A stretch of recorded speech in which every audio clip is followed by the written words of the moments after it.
ini panitia sebelumnya harus lebih dekat ini, kejauhan ini. Kasihan yang di belakang. Yang di belakang itu mendengarkan apa tidur tuh. Mudah-mudahan tidak tidur ya Pak. Saya lihat kayaknya ada beberapa orang familiar ini muka-mukanya. Yang dulu aktif di Facebook. Pak siapa ini? Saya kayaknya banyak familiar saya dengan muka-muka bapak-bapak ini. Baik, saya tidak terlalu banyak memberikan satu masukan kepada bapak-bapak dan ibu sekalian. Karena tadi dari Mendagri Mas Tri ya Pak Tabang. Ya. Halo. Pak Toba ya. Tadi Mas Tri sudah menjelaskan banyak tentang RKDM, tapi saya perlu menjelaskan apa sih yang harus diwaspadai ini.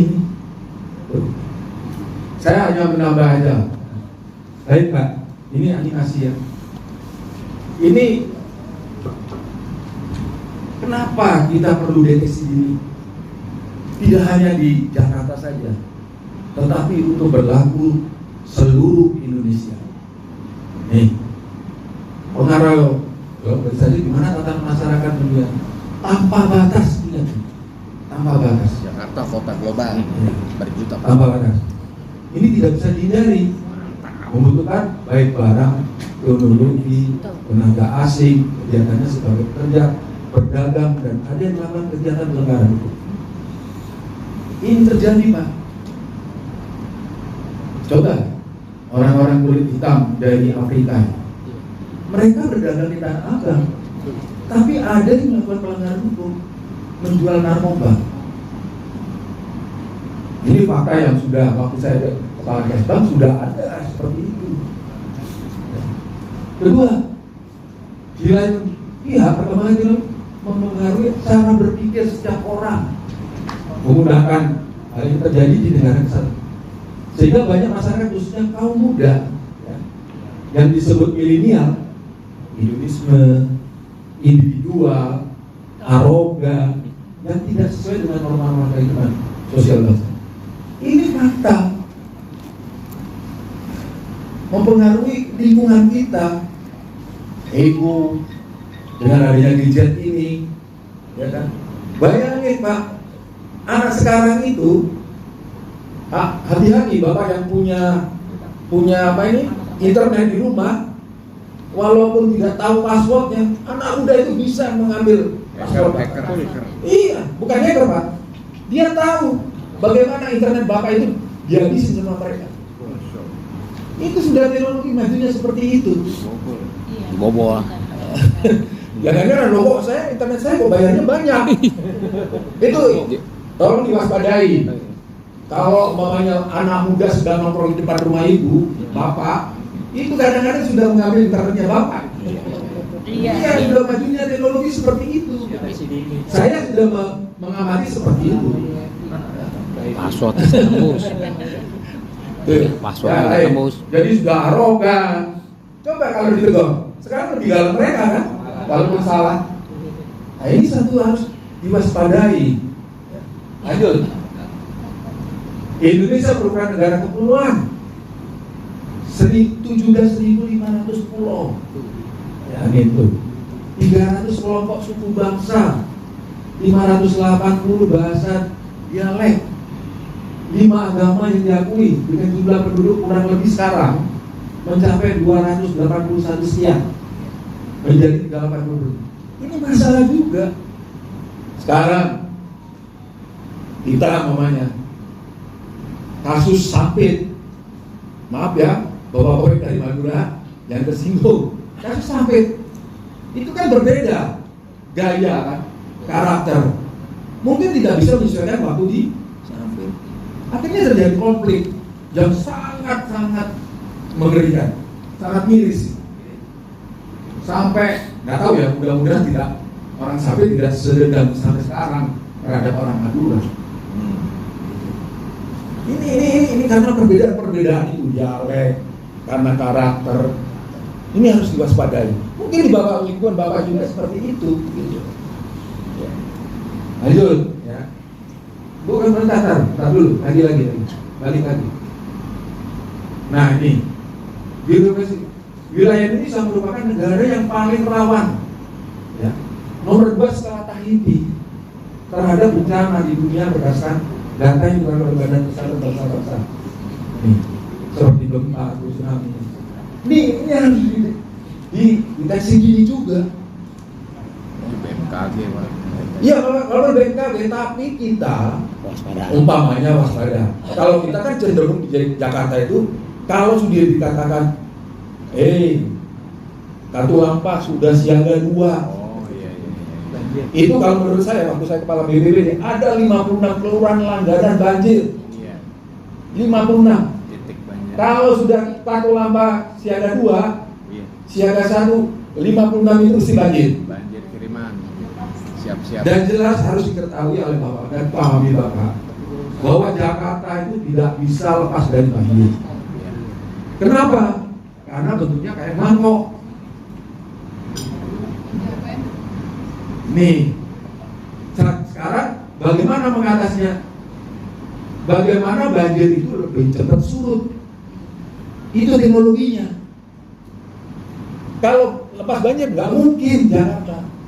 Itu sudah tidak mungkin. Mata air. Bagaimana sekarang banjir itu cepat surutnya? Secara teknologi harus setiap kelurahan itu disediakan pompa. Ini yang harus dideteksi oleh Bapak dan Bapak Ibu sekalian.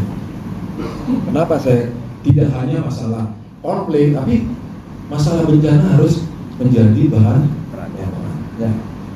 Nih, Jakarta sebagai ibu kota, ini yang terlihat berpenduduk sekarang 10 juta lebih. PJLP ya sebabong dia ini ya. 10 juta kalau ya. Kalau malam ini, Kalau malam. kalau siang 14 juta lebih. Orang Bekasi, orang Depok, orang Tangerang masuk ke Jakarta. 2009 sampai 2011. Penduduknya Iya. 15.500 per kilometer. Dan dia akhiri 13 sungai. 13 sungai. Kalau Bogor sudah hujan deras, ya siap-siap kita. Bapak-bapak ibu sekalian yang menjadi anggota FKDM harus, terutama yang 56 kelurahan, saya sudah lupa 56 kelurahan itu apa saja. Yang jelas kalau di Jakarta Timur itu Pinang, kelurahan Pinang. Pinang. Ya, kalau di Jakarta Barat itu kelurahan sebelahnya Tuan Kalideres itu apa ya? Ya, Luhabawe. Ada lagi yang dekat bandara. Sama satu lagi, Angke ya. Belum kali angke. Kalau utara itu Sunter. Tapi saya lihat sudah perkembangan. Saya mengamati terus, baik dari konflik maupun bencana. Sekarang sudah tersedia banyaknya pompa-pompa yang disediakan oleh gubernur, dalam hal ini adalah dinas tata air. Ya. Baik, karena tadi sudah dijelaskan apa FKDM itu, cuma saya akan lebih khusus lagi kepada Jakarta. Terus dasar hukum, kalau belajar dasar hukum bisa 6 semester Pak. Ya, terus udah ini sudah disampaikan. Bukan. Sebelumnya.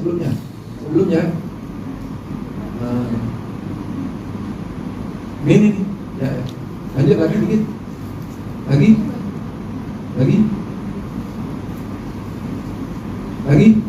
Oh, enggak. Mundur. Lebih maju lagi. Terus. Pelan-pelan. Pelan-pelan. Nah ini. Ya. Jumlah pengurus. Ya, sebelumnya. Ya.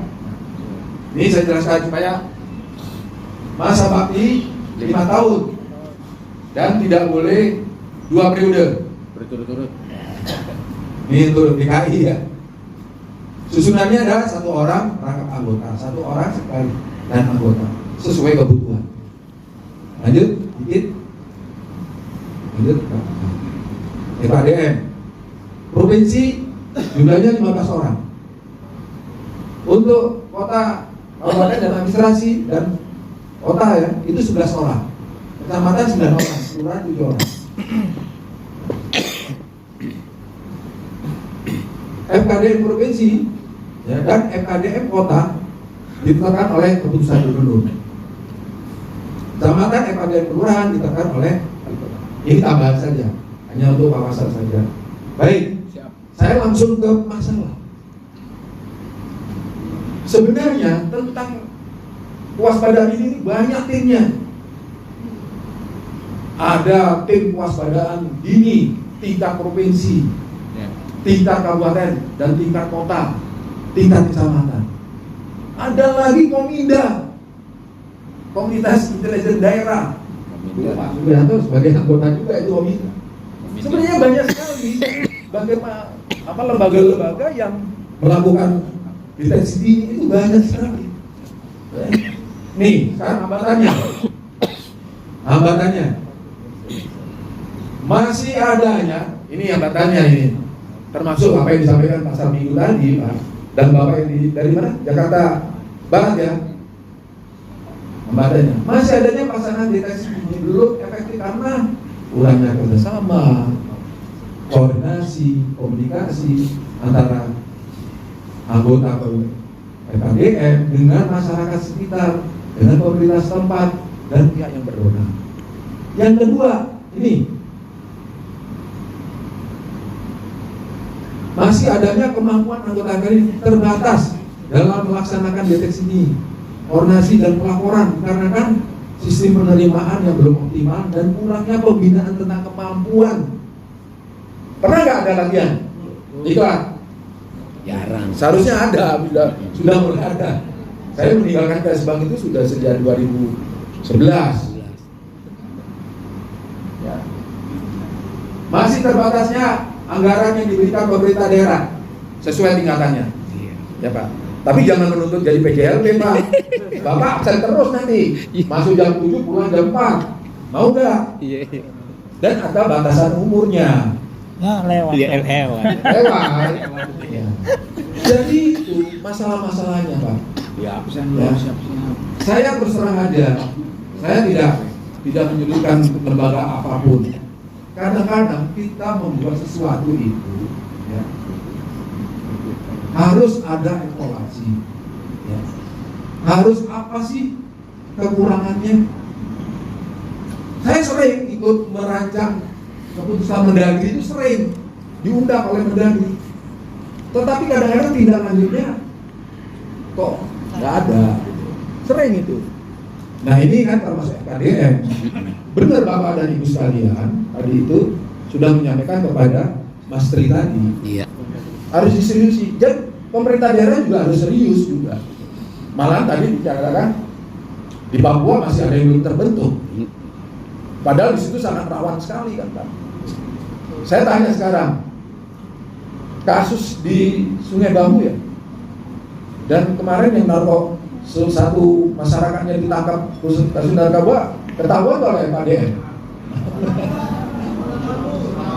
Bambu Utara. Iya, Sungai Bambu ya. Wow, kawan. Kota Bambu, di Jakarta Barat ya. Wow, itu KDM tuh Pak nemuin. Kampung Ambon kemarin juga. Iya. Oh. Ini apakah kita sudah tahu? Ini kan semakin rawan Pak. Pemodalnya ini sudah antar negara. Antar negara Pak. Jangan main-main tentang narkoba ini. Ini harus semakin terbuka globalisasi, semakin kita tidak dibatasi sesuatu. Jadi itu ya masalah-masalahnya. Artinya memang harus ada latihan ya. Bagaimana kemampuan kita mendeteksi dini ya. Bagaimana menerima anggota DPD. Kalau di BPBD di penanggulangan bencana ada namanya relawan Pak. Relawan penanggulangan bencana. Ini memang harus seperti itu rutin untuk melakukan. Tapi kalau dijadikan PJLP nggak bisa Pak. Nggak bisa ya. Kemudian. Ya Pak. Memang harus ada peningkatan. Inilah beberapa hal yang perlu saya sampaikan. Sekali lagi, ini peranan Bapak dan Ibu sekalian sangat diperlukan.